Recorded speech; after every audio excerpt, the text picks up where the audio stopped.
I feel like people like they at this point in time in their career, they didn't even look at them as a band, but they just looked at them as like four conduits towards like this religious experience. And I feel like this show, this song, this moment is like the perfect example of that entire Phish religion that formed around them. It is time.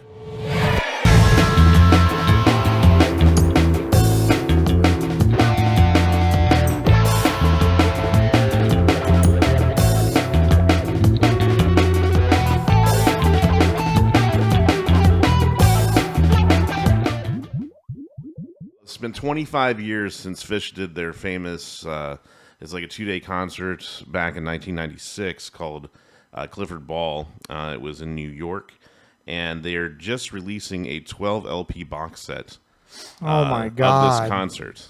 So a lot of records. They just started shipping it out a couple days ago, if I remember reading that right. So wow, that was cool. And so so it happened in August of 1996, and I thought we'd go ahead and watch a jam from it. This is back in the day.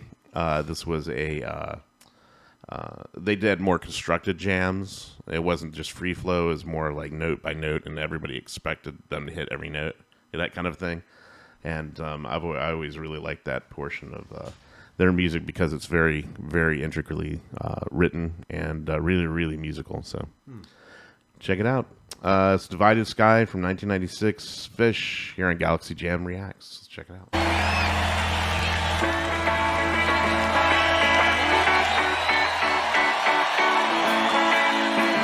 Goosebumps.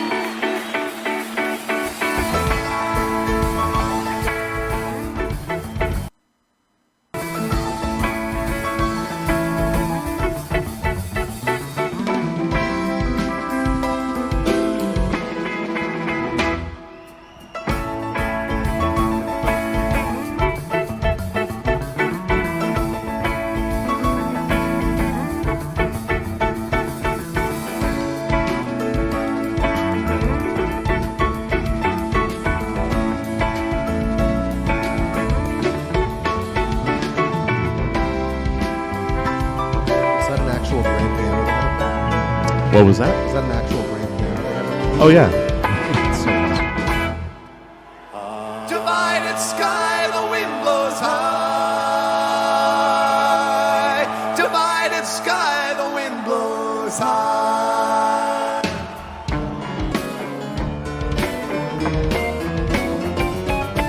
Jeez, all the half songs.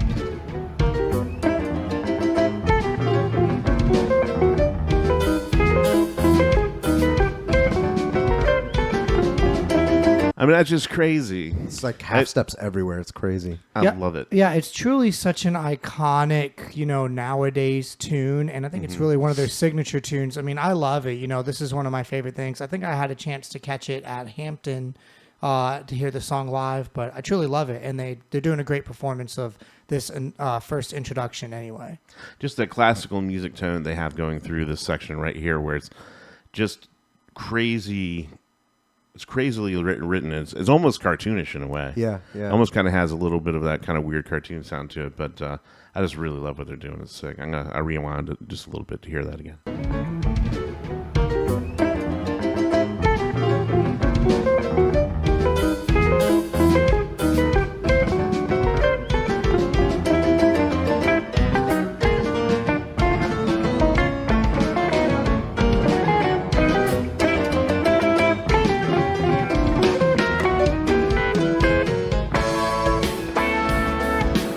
So in sync with the tone, it's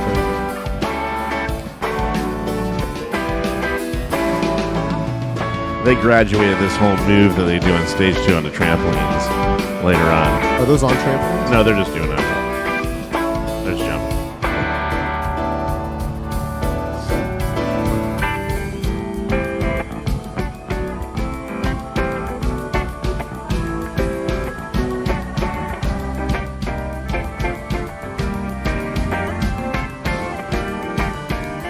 Sound in the background.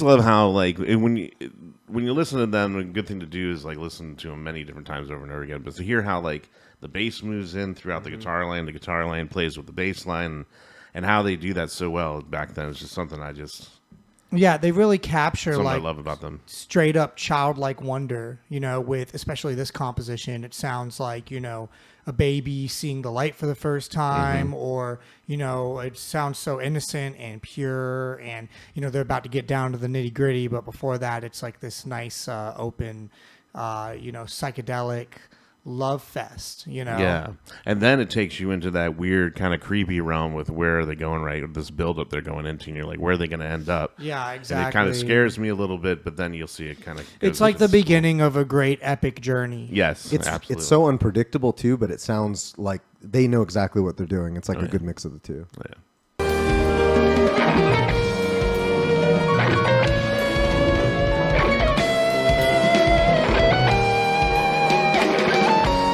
Killing his keys.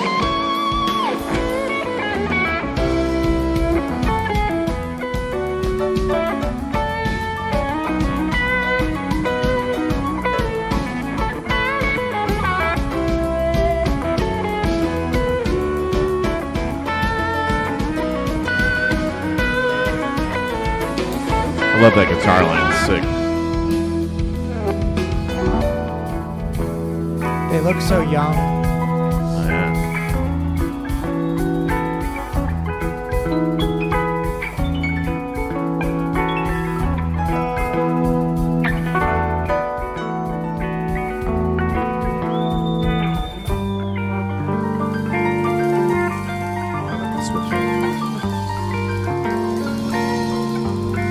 They bring the moods.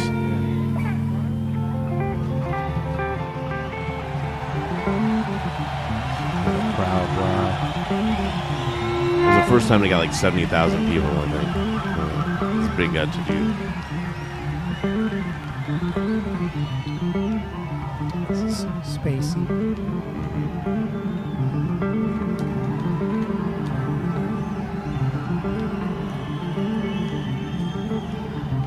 I just love how the crowd like knows where it's gonna go, and they're just like, oh, it's gonna be great.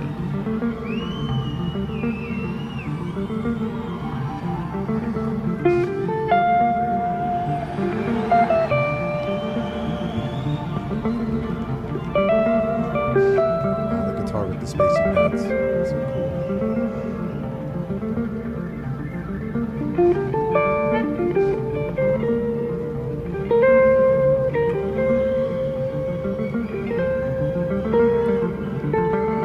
During this part, when you're in the crowd, there's like people are just like, they're just so happy Because there are people that know the They know the entire, entire thing, yeah, like I exactly. do. They know the entire composition, and when the band holds back on a part that everyone's waiting for, then they can milk that moment for like as tension. long as they want. Yeah, exactly. the And that's what tension. I think is like, the yin and yang of having composed versus having improv, right? Because improv, people don't know what's going to happen, but then there's also a joy with knowing what's going to happen. Yeah, I agree. There is, especially when it's that technical too, and played that well and perfectly. It's just like, how are they? And I don't even know the song, and I can feel the tension like through the screen, where I'm kind of like, when is it going to come? When is it going to come? And it's good.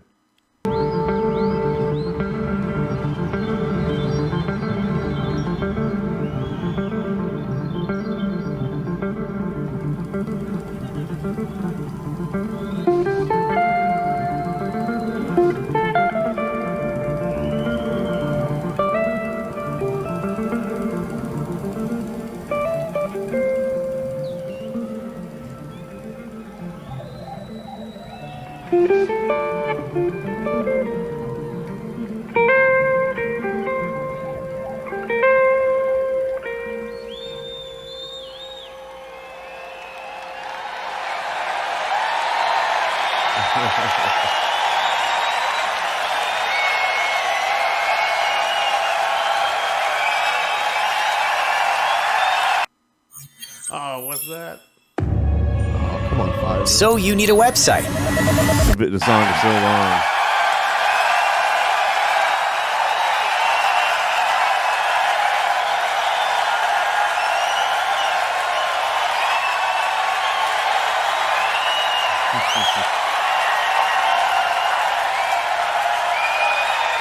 That's the energy in that. Oh yeah, the energy in the crowd is like no other concert ever. I want to go to a Phish concert. He's just basking in it. Oh, yeah. So cool.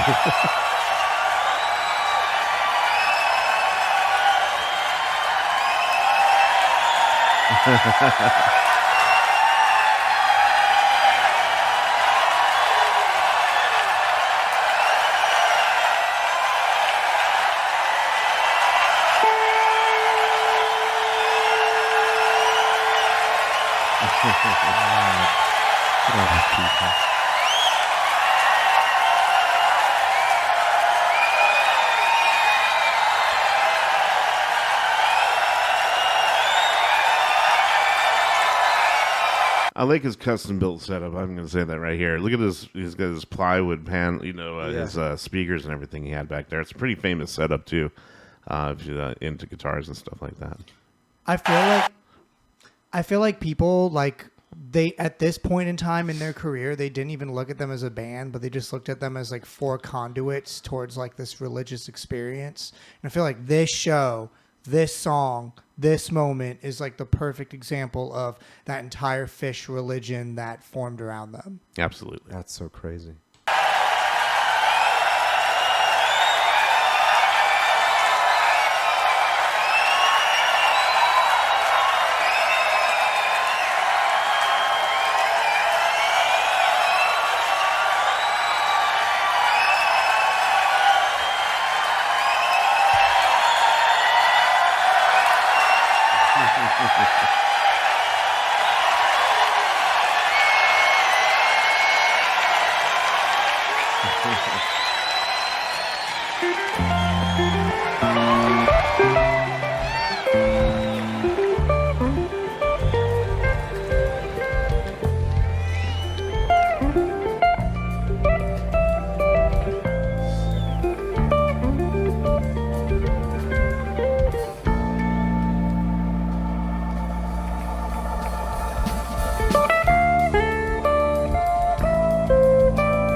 I love how Fishman plays so lightly.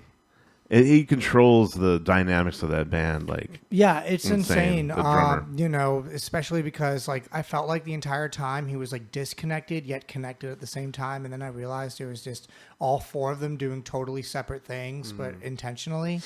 It's really interesting how they're getting it going right now. Is it all the same members still? Oh yeah, Yeah, definitely. Really? It's all the beginning, same yeah. four guys. When did they start Phish? When did that band start? 81. I don't know, 80 but they started getting big in the late 80s. And the Yeah, early they started getting 90s. big in the late, like They're still 88, killing it. 89. Like, that's crazy. But I know they started a long time ago. Yeah.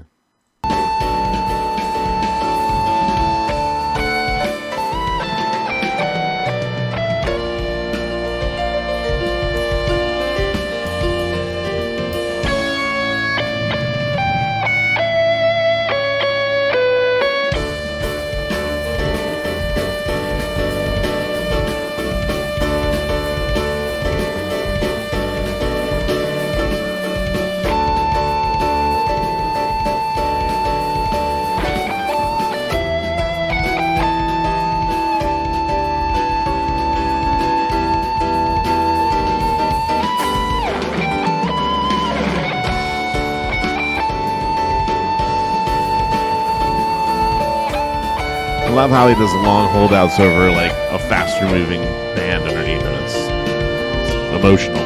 We haven't even gotten to the improv yet.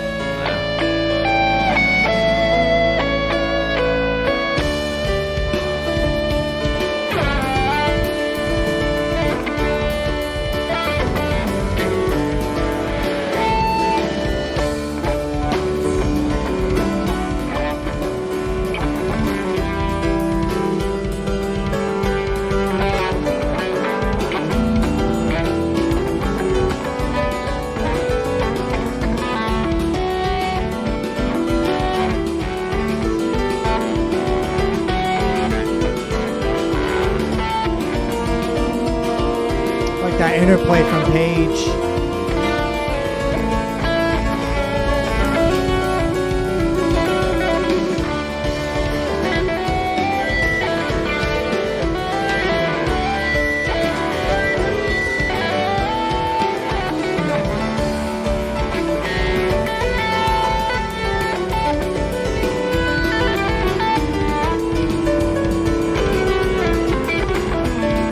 Also, like he's jamming here, but he's not like playing way over everybody. It's kind of just all mixed in the chaotic, jam thing. And he busts out when he has to. It's like,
I mean, they're just slaying it. Man. Oh, is it for my phone? You're playing it through your phone. Oh my God, that's hilarious. I just had to hear it twice. Yeah. It's that good. It's Yeah, crazy that there's that much movement in the different layers and it doesn't sound all jumbled up and like chaotic. It sounds really good. It's just woven in really And well. they have like an entire studio set up on stage right there. So, yeah. I mean, if you're looking at like the huge piece of machinery behind Mike Gordon, the bass player, Oh, I yeah. mean, it's like he's literally dialing in all of those tones like in real time. Mm-hmm. And this was before, there was complicated DAWs on the computer Yeah. and things like that. Mm-hmm. It's keep it going.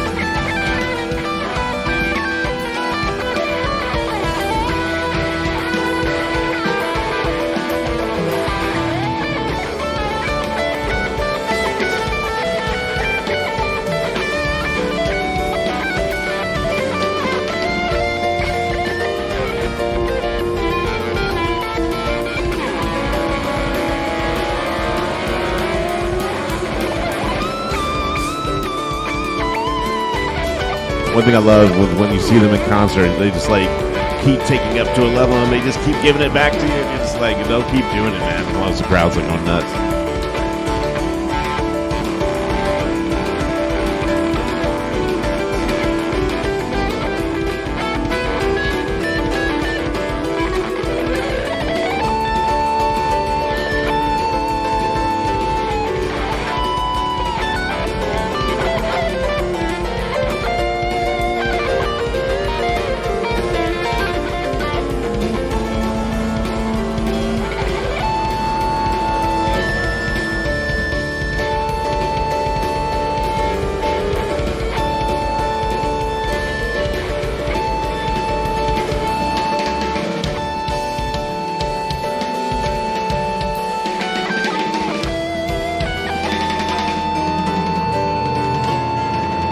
Fishman, the drummer's killing it.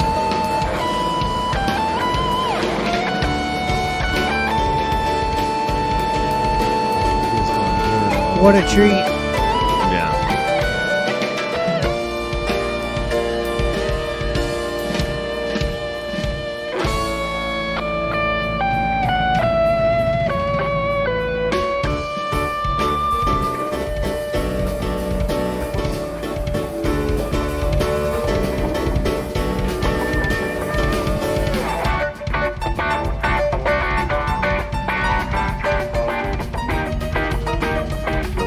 See, that's called taking a risk Oh yeah. and paying off.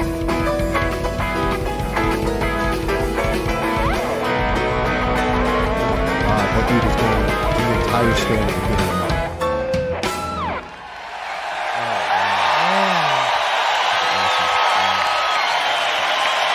Again, it is a mature classical stuff. I think I like about it so much is that a lot of that song is like kind of lullaby-y and kind of like safe feeling, and then they take in this thing where you go into this really kind of deep, kind of chaotic thing that's kind of eerie and makes you kind of feel weird. And then they bring you back to the lullaby, and then they just keep going back, and then they come to the epic, like the hero saves the day. Yeah, exactly. It's like I feel like it's like they start by giving you the quest, and then you Right. start by seeing the enormity of the quest, and then you get into the thick of it, and then you see the light at the end of the tunnel, and then it's like this raging race to the finish to just get to that nirvana. I feel like that was literally the definition of a type 1 jam, you know? Oh, yeah. And for those who don't know, a type 1 jam is when a jam kind of stays in the confines in terms of the note structure of the original jam. And then type 2 is when they leave, and go into totally uncharted territory. But it seems that Phish really gave us a treat with this entire divided sky. Like, it was all wrapped in a nice, neat bow, right? Oh yeah, Yeah.